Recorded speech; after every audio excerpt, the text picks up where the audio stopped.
Herkese salam.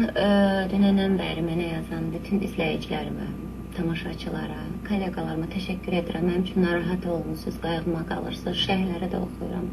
Çox sağ olun. Belə bir hekayə çəkmək istəməzdim, amma məcburam. Çünki hər 2-3 ildən bir bu mövzu gündəmə gəlir.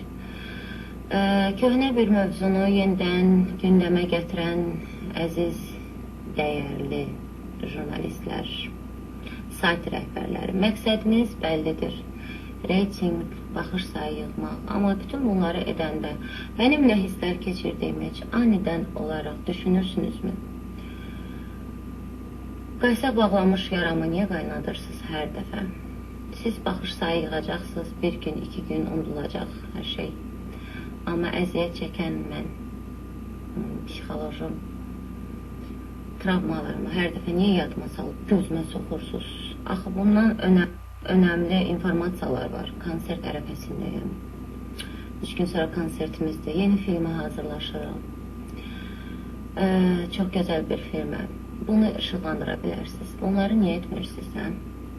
Niyə insanların qəlbinə bu qədər? Niyə beləsiz? Həqiqi deyirəm. Ayıb deyil. Biz valideynlərimizi seçmirik. Və onlara görə cavabdeh deyilik.